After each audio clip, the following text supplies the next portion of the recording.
back. We're back. Oh my God. So Number 2. The only reason why we're back right now, I'm very excited about this, is because because we're wearing the same things. We're wearing the same things, and it's awkward. I don't know, but we're doing 2 right now, and this is just how it's gonna happen. I can't sit here and talk for 2 hours and have it be one thing. So we gotta do it. We gotta break it down. We gotta chunk it down. We're good. Right.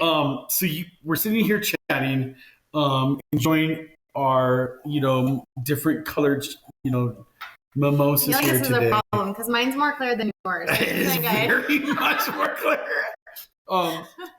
But you had just said something to me, and we had to get this back on camera. Here's the conversation. It started something like, I'm going to paraphrase, and I'm going to probably get it wrong, but you said, so a builder is coming out with a 3D printed home. Mm-hmm. I mean, okay. Hello 2024, because this is crazy. I know. So, okay, I'm not into what the kids are doing these days, so I don't know very much about 3D printing. So here's my knowledge of 3D printing is you can go into Amazon, you can get the little thing, and you get the machine, and you get this little cord, plasticky cord, and you can make little things in it. Little gadgets and stuff. My son has one. It's crazy. It literally is crazy. It's an app. So you get the machine, and then you have the app on your iPad or phone or whatever, and you pick the design. So you want to do a snake, then you feed the machine the plastic cord thing, and it will make the snake, and the snake can move. It's going to make it mobile. So my neighbor EJ had made, back during COVID, like the little trigger things that you push like an elevator door with, right? Did he sell them? I don't know if he sold them, but he gave them to all of us. He gave them to all of us, right? But and it's useful. I still have it, right? Like if it's a sketch area that I just feel like the little grainy and I don't have my sanding on me, right? I'm going to use a little poker. Well, our neighborhood, instead of like the lemonade stands, it's the come shop my 3D printed toys. Oh my God. So I know. So homes out of plastic bullshit? No, that's not gonna I don't know, man. Like, what do you mean? Like, it's concrete. So they basically have an industrial size. It is a massive machine with concrete. Millions of dollars, right? And it's concrete. Yes, and so you can literally, from my understanding, well, they're more sturdy. So I wonder what your homeowner's insurance is going to do. Well, that's my next question. I feel like your homeowner's insurance is going to be a lot more affordable. Would it be? Yes. Why would it be? Because it's more sturdy than like a stick built, like a framed home. Okay, fair. I'm on the bandwagon. You're on the bandwagon. Okay. So I have some questions. It's crazy because it's more affordable. Right. Because it can be done so quickly, and there's no labor. There's labor, but they're built faster. I mean, you still got to do your electrical, and there's going to be drywall insulation in there, or insulation in there. But all that stuff is pre-planned into the pour. Like, I'm imagining. So let's go. So in my mind, I'm imagining the movie Who Framed Roger Rabbit. Oh my gosh. Right? That's an old movie. It's such an old movie. I'm dating myself, right? But in like the warehouse scene where they had the conveyor belt up top. Oh, and it's just a concrete hose. That's literally what this is. Right. That's literally what this is. So if you have at home, your kids have a 3D printed machine, it is literally something like this. But it's concrete, and they can fast produce these. So let's say it takes a day or two.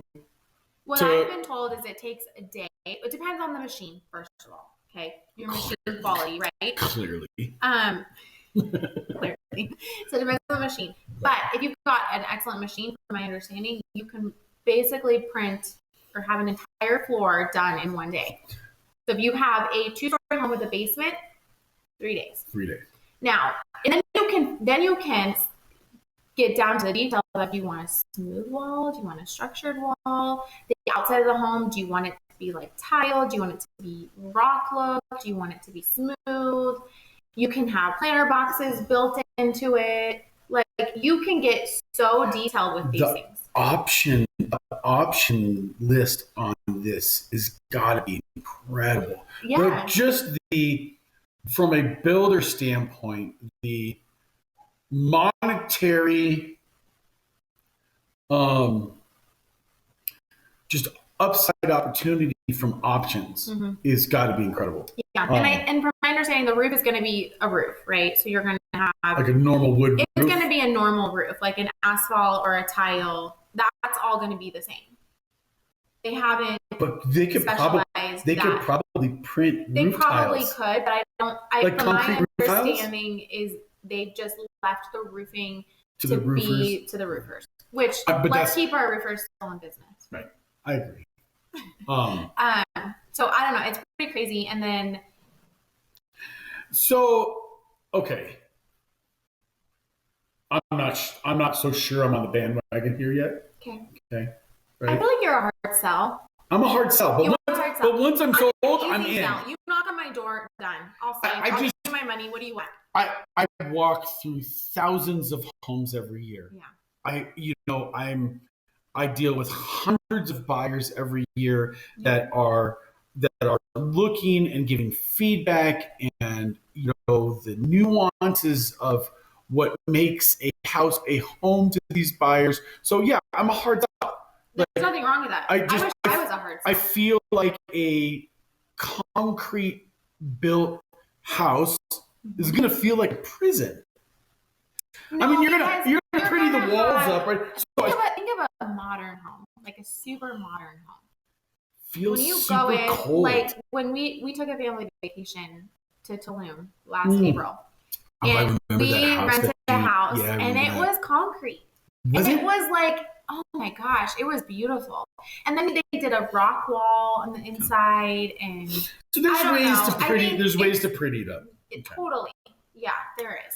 I think it's just an exciting new avenue because it does help with the affordability. It helps with the demand, right? We still are technically in an inventory shortage, right? Okay, we need to pause on that. We're going to come back to that. We're going to just package that up because there's an absolute misnomer on the seller's market vibe with okay. So I know definitely one thing about Colorado, and you know this too from growing up here, being born and raised here, is that there are 2 states of concrete in Colorado. Do you know what they are? Not cracked and cracked. Yeah. Right. Well, they're treated. So it's all going to be like specially treated. It's so dry here. I know. Concrete has a hard time here because moisture is sucked out. We're going to have a couple homes going up in the Superior area where the Marshall fire, where that hit. Yeah. There's a couple homes. So it's going to be treated. They obviously have to catch and watch for the cracks, right? They've got to have something to combat that. Right. Otherwise, they're going to have huge issues. And I'm sure you could probably have like fiber and rebar, and there's other treatments that can be added into the structural component of the concrete. Because the concrete's got to be a structural concrete. It has to be. And I'm by no means at all a knowledgeable expert on concrete. Yeah. Right. So I just think it's really exciting because FHFA came out and said that appraisers are to view these homes as normal structures. Wait. Out of the ordinary stick-built homes. So an appraiser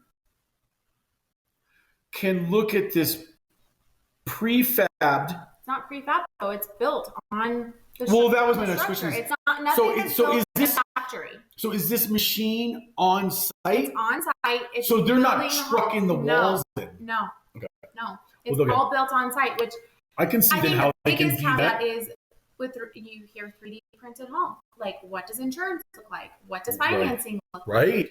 Right. So, what does appraisal look like? What does appraisal look like? What does the finish look like? What does future remodeling look like? How does the city view permitting of these? Oh my gosh. It's going to be different. There's going to be a whole wave because the cities are going to have to adopt some uniform code requirements for, if they haven't already. Well, they might have already. Because in Texas, Lennar has started building homes out there. They were on 60 Minutes. So they've already kind of put their foot in the door with that. I mean, I guess if it looks like a home, if it feels like a home. Mm-hmm. And I think it will. Right. That's the thing, is like when you hear 3D printed concrete, you're like, oh, that's going to be so cold, prison. Right. But these are going to look like homes. They're going to look like homes. Mm-hmm. The drawings and renderings I've seen, they're beautiful. God, you know what? I almost look at this and think, if you've got a concrete home, you can actually probably incorporate different home heating techniques like geothermal. Oh, sure. You could do geothermal heat. Yeah. And then in the summertime, God, you know what it's like now? It's like 105 degrees sometimes. You used to be able to get away with no AC. Back in the 70s and 80s. Like my in-laws have no AC, and that was fine. It was fine. I grew up with no AC. Yeah. You know, he had the attic fan. Yeah, his swamp pool. Dude, the straight attic fan. It's hot in here. Go crack a window in the basement. Right? Brings up the cold air, right? Yeah, you can't do that anymore. No. So, no, you can't. It's different. Or you are on land. Well, and you want to do, or like, you have an acre or an acre and a half and you want to do an ADU. You want to do an ADU, There you go. But I even look at, like, we just had one of our listings had a leak in the Freon that presented itself in the coils of the air conditioning unit. Mm-hmm. Homeowner didn't know about it. It had been a very slow leak. The oil and the Freon leaked out over. It probably was years. Yeah. No idea. Right. 3 different HVAC companies, and I'm not going to name these HVAC companies because I'm a nice person, came out and told my seller, there's nothing we can do. This is a spent unit. And quoted her on a SEER 13, which is a very small, HVAC unit, $7,500 to $10,000 for an air compressing compressor. Are you joking me? We finally got the one, but I say honest. I'm not saying everybody else was not honest. I think they're just out to make a sale. Oh, yeah. Right? Yeah, probably. Which is a big problem in the trade industry as it is. Is the integrity to say, can I make a sale and take advantage of this, or do I do the right thing? So we got the guy who did the right thing. He's like, we can replace the coils, and it cost her $1,500. You went from $1,500 to almost $10,000. Right. What? Right. Well, and the best part about it is all of my listings we put a home warranty on. So during the seller period, that's smart. So she got. I mean, it wasn't much. She got $500 though towards that. So it only cost her $1,000 out of pocket, which was amazing. I think it's just crazy that you go from $1,500 to $10,000. $10,000. Right. So this whole could greatly impact some of those service calls. Yeah. Right. Mm-hmm. How are these tradespeople going to adapt to working with this type of a home? Yeah. And if you've got a concrete home like this, your air conditioning and your temperature control is possibly going to be significantly easier to manage. Probably. Right? Much more. Maybe. Your ups and your downs would probably be less as severe than, like, let's say if we go buy a house in Old Inglewood. You would think so. Yeah.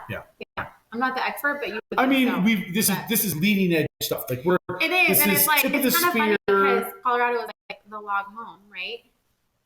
Right. Like look at log homes now. It's crazy.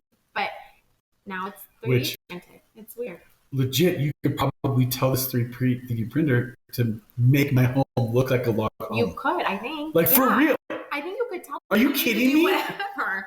That's what's so crazy. Like, I want a massive log beam and it could print it and make it look like wood. Right. I know. This is crazy.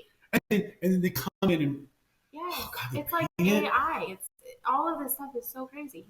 Just where we're at today. I always think of, I don't know if you do, but I always think of the Jetsons.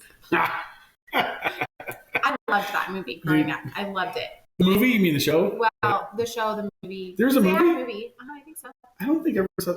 Are you kidding me? Sure they had a movie. There's no way. We're looking this up right now. We're looking this up on my phone right now. Okay, fact check me.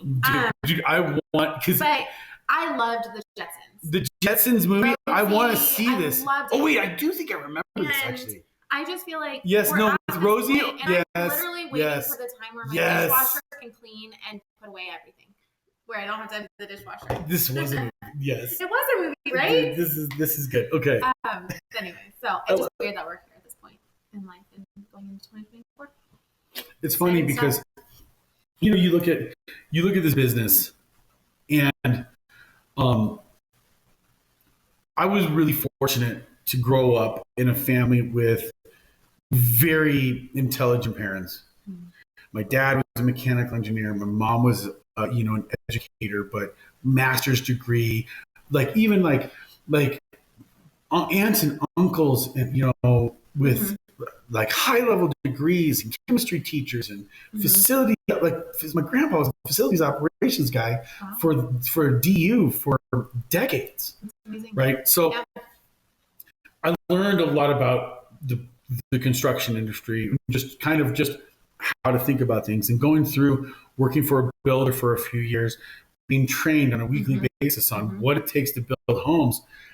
Yeah. As an agent today, the breadth of knowledge that you've got to carry to be able to work with buyers and be able to explain to them, the different phases of building in a home. I mean, we were in this house down in downtown Denver. It was built in 1906. It legitimately had originally built knob and tube wiring.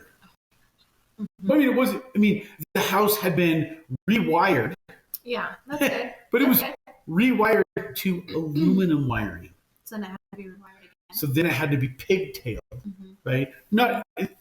I can tell you right now, this is the big change that I see going into 2024, is that you have a class of real estate agents that started in 2020 that have no education. Well, right. Or little education. On the lender side as well. For real. It's both. I can't tell you how many deals I have to pick up the pieces on to save it. I almost called you because a lender. You were if we didn't save this one for this buyer, you were getting the call. Yeah. Because this. But I think that has a lot to do with this national house. Veteran. I'm going to say it. Veterans United. I mean, it's a online, based, clearinghouse for veterans. That's what they target. They target that. They use veterans in name, and it's very misleading. And this is in my opinion, a poorly managed operational situation with lending. Can they get loans done? Yes, but do they give two shits about the veteran? No. Or when it closes? Or do they care when it closes? No. Earnest money, Like these buyers of ours, their earnest money was like, so I have the seller. We were supposed to close on the 1st.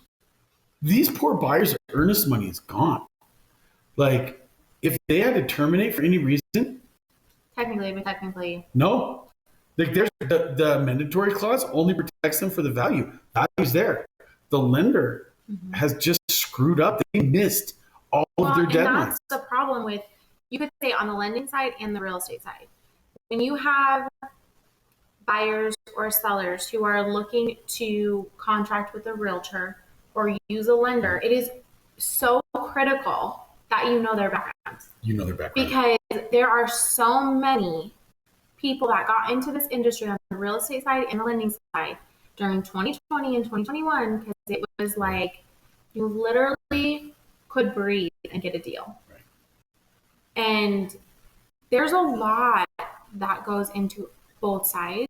It's incredible. And the stories that I have on deals that I have gotten that have just been deal is. Dude, we should do we should do a segment on this called Story Time, right? I know. Where we just break off for like 10 or 15 minutes and just do story time because between it's crazy. And a lot of the stories you and I share together. We share together. Like literally, we have some crazy. We have been teamed up since what, like 12 years? 11 years? 11 years. Like that. Yeah, we're going on 11 years. Yeah. We're going on 11 years. So a lot of our stuff is like seriously, the same. Like we have anniversaries. We do. Like we should celebrate this a little bit bigger. We should celebrate this a little bit bigger. Like celebrate. Like we need to do that. Wait, should we get the big balloons with the big numbers and stuff? My husband and your wife should do it for us. For us, right, dude? Carmen and Levi need to for sure. They need to pick it up. Like seriously, come on. You don't recognize this, right? Like seriously. I can feel. Or maybe we need to give it to them because they had to deal with us. I can feel the eye rolls right now, right? Like the hard eye rolls from Carmen being like, "Oh, and Levi too. Like, where are my balloons and my with your crap for a decade?" I know. Right. You and Ryan, shooting the shit on the phone and every day. I know. I love it.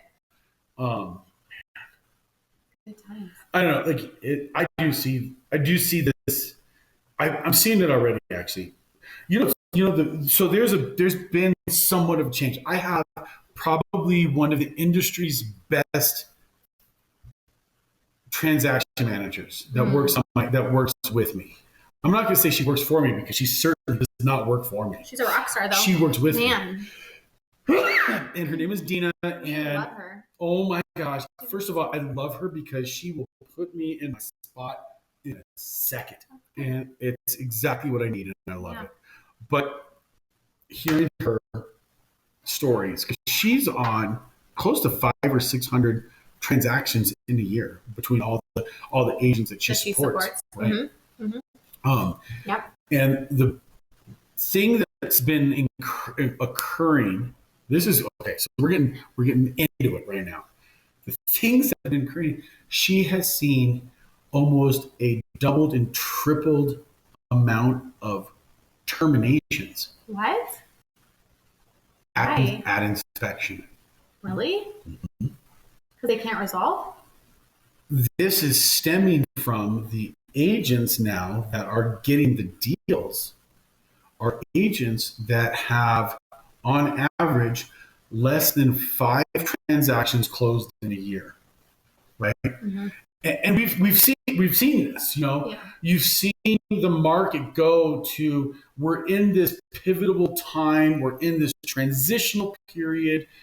I'm going to go as a buyer or a seller with the person that I have the closest relationship, not necessarily that does the most amount of deals. Where 2020, like COVID times, I felt like a seller felt okay not giving their best friend the deal because they knew that their best friend was getting other deals because it was just the environment, right? But now that people are struggling, you're seeing these agents that normally don't do a lot of deals and they're just inexperienced. And there's nothing wrong with that. I mean, like, hey, if you're in it, actually, there is something wrong with that. I feel that it's very dangerous for clients for agents to be saying that they're much more experienced than they are, because buyers and sellers, this is their single most expensive property or thing that they're going to buy or sell. The biggest financial decision of their life. It is. And if you have somebody, like there's a person in our neighborhood who consistently talks about choose her because of her experience. In the last 3 years, she sold 3 deals. There's no experience there. But having somebody say that, hey, I'm going to choose you because of your experience, and you faking that.